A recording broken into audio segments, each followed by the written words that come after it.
Okay, let's go for chapter 12. Very different from anything that we have done up to this point. It is linear regression and correlation.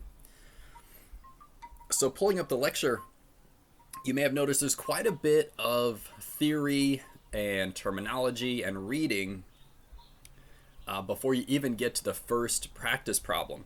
So, I'm going to go over those things briefly here in this video, starting from the beginning of the lecture, and then we'll roll into the first practice problem. We'll see how far we get in this video. So what's the motivation here? So right up at the top, we want to determine if there is a linear correlation. By correlation, we just mean a relationship between two quantitative variables. And if there is a correlation, how strong is it? So I give a couple examples there. Is there a linear correlation between worldwide oil production and gas prices? Well, do you think there's a connection? And definitely. And we're going to see some data for that at the bottom of this page. And then my other, for instance, is there a linear correlation between temperature and insect activity? Well, yeah, as if you've ever paid attention, so as it gets warmer, the bugs start to move around more, and when it gets colder, you don't see them so much. It's starting to come out now, of course. But and then that other question. So not just is there a correlation, but if so, how strong? So maybe the worldwide oil production and gas prices. Yeah, as production levels change, that influences gas prices. But I don't think any of us would believe that's the only thing that influences gas prices. There are other factors. Temperature and insect activity. Turns out that's actually a very strong correlation. So if you look down at the first graph called a scatter plot, just below there you see the scatter plot of temperature and the rate of cricket chirps. And as the temperature goes up in degrees Fahrenheit, the number of cricket chirps per 15 seconds goes up almost in a perfect line. So it turns out that has a very strong correlation. Just below that is the gas prices.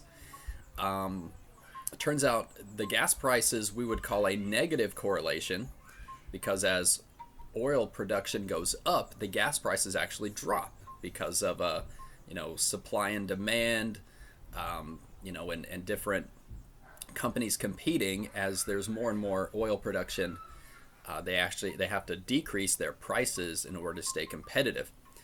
So a negative correlation, as one goes up, the other goes down. Whereas the cricket chirps is a positive correlation. As the temperature goes up, the cricket chirps go up as well. Okay. Also, you notice that the gas prices the points are more spread out. So definitely a connection there, but a weaker connection than the cricket chirps are with the more spread data. There's other factors at play. If you go to page 2 of the lecture, here we're just breaking down the vocabulary. So some of it we've already even said, positive versus negative. So we call that the direction. What is the direction of your correlation? Well, if as the x variable goes up, the y variable goes up as well, we call that positive. And well, if as the x variable goes up, the y variable drops, we call that negative. Just like the slope of a line would be positive or negative. Next is the form. Is it linear versus nonlinear? So we are only studying linear correlations, i.e. straight lines. We do not study curved correlations, although they certainly exist. You can get quadratic correlations, you get exponential or logarithmic correlations, but we just keep it simple here in this one chapter. We stick with the linear. Okay, next is the strength. Is it strong or weak? And so the idea is the more tightly held together your data points, the stronger the correlation. And so the more spread out they get, the weaker the correlation. And eventually, if it gets so weak, we might just say there's no correlation whatsoever. And finally, we've got the unusual features, an outlier. We tend to just identify these visually. An outlier is just visually further away from the rest of the points. And so if we could imagine a line being formed by the majority of those points, then the outlier does not lie on the line, not even close. And then there might be groupings. So we see the groupings, okay, this, when we go to plot our data, there's kind of this one cluster over here and this other cluster over there, and you might cause you to think, well, what's causing that? What does one grouping have in common versus the other grouping, right? And who knows what it could be, depending on what you're studying. Okay, finally we get to page 3, and we're talking about finally something we can find a number for. We call it the correlation coefficient. It's denoted by the lowercase r, and the correlation coefficient, really cool. It's going to tell us a couple things. It's going to tell us whether our relationship is positive or negative, and it's going to tell us, even better, it's going to tell us the strength of the relationship, or the correlation, I should say. The correlation coefficient R. So you see a couple of formulas there. I provided those just for folks that have to, if you're going to take more statistics in the future, you'll have at least want to know that there are formulas for these things. And those are pretty intense formulas. We're actually not going to use them. You see at my note there, luckily we will not use those formulas. We're going to do everything in StatCrunch. But just know formulas do exist. One thing to note about the correlation coefficient, it's a number value, right? But it's always going to fall between -1 and +1. Okay, so the positive or negative tells us the direction, and then how close it is to one of those two extremes tells us the strength, whether it's weak or strong. So you see, I've got several pictures there depicting different R values and what their scatter plots might look like. So starting on the far left, if R is exactly -1, then we have a very strong negative correlation. All those data points line up perfectly on a line. And as we move to the right, actually let me say, as we move closer towards 0, the data points get more spread out. So at -0.7, they're still negative, but getting a little more spread out. At -0.4, even more spread. At 0, we would say there is no correlation at all. Everything's just everywhere. There's definitely no line you can even possibly imagine there at 0. But then as we start to go positive and get closer to +1, then the data points start to pull together again. And at r equals 1, we've got a perfectly straight line with a positive slope this time. Below that, you see guidelines for how to classify what is weak, moderate, and strong in both the positive and negative direction. So I'm not going to read all those details. You see the cutoffs are the same at 0.7, and at 0.3 is where we make the cutoffs with everything between 0.7 and 0.3, either positive or negative, we call moderate. Okay. And then finally below that is a good sentence structure to interpret your correlation coefficient.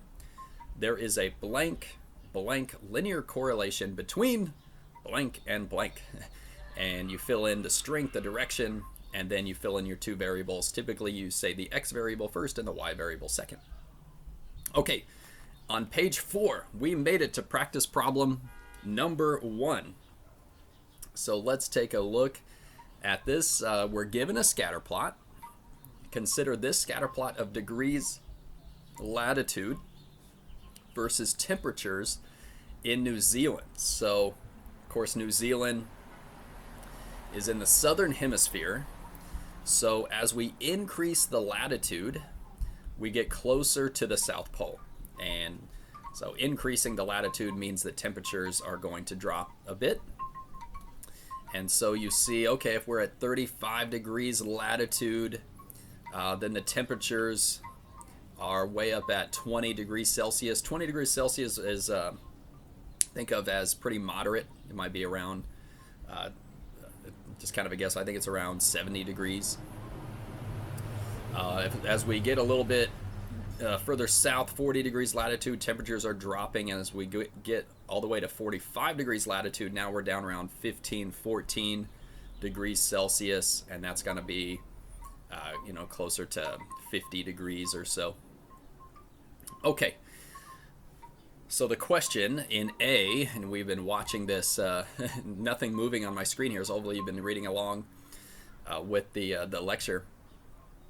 Which is the best choice for the correlation coefficient R of that scatter plot? And we've got 6 choices. Is it R equals 0.821, R equals 0.597, R equals 0.143, R equals negative 0.210, R equals negative 0.756, or R equals negative 1? Which of those, if we had to choose, seems to fit the best? Well, it'd be nice if we were in class and I'd say, hey, you guys, any ideas? And maybe just say, like, maybe let's just kind of at least cut the field in half. Like, is that correlation coefficient positive or negative? And, well, it's going to be negative, right? So it starts, for small latitudes, it's way up there at 20, and it decreases. So if we thought of latitude as like the x variable and temperature as the y variable, as x goes up, y goes down. Okay, so it's definitely a negative correlation. If we were to think of a line passing through those points, it would have a negative slope. But which one of the 3, which of those negatives would it be? Negative 0.201, negative 0.756, or negative 1? And we can also pretty quickly eliminate negative 1. Negative 1 would be those points are held on a perfectly straight line with a negative slope, and that's definitely not a perfectly straight line. So now we're down to options 4 and 5, negative 0.201, negative 0.756. And at this point, we probably want to maybe scroll back to that previous page and look at those examples and just see which one seems to fit better. And I would say, I think it's clear that that's going to be negative 0.756. Negative 0.2 would be much more spread out. If you look at the graph for negative 0.4, negative 0.2 is going to be even more spread than that. And I don't think that's what we have in our scatter plot. I think we have something very close to that negative 0.7 actually. So that's our answer. Finally, number 1A, it's option number 5, R equals negative 0.756. Okay. B, what's the interpretation? So here we're going to go and use that sentence structure, and we're going to fill in, what we should say for an R value of negative 0.756, and we're going to fill in our variables as well. So if you look back, that structure is there is a blank, and we fill in the strength and the direction. Okay, well, if R equals negative 0.756, what is the strength? Is it strong, moderate, or weak? Well, negative 0.756 we consider strong. That is a strong correlation. And then we put the direction. Well, that's the negative. So there is I'll go ahead and show you guys, there is a strong negative linear correlation between, and then we mention our 2 variables. Typically, people start with the x variable. Well, the x variable is the variable that runs along the horizontal axis on our graph. That's latitude. And then the y variable is the vertical axis on our graph, the temperature. So there's a strong negative linear correlation between latitude and temperature. Okay, hey, I think we should stop this video here. We got through 1 practice problem. We'll pick it up in number 2 next.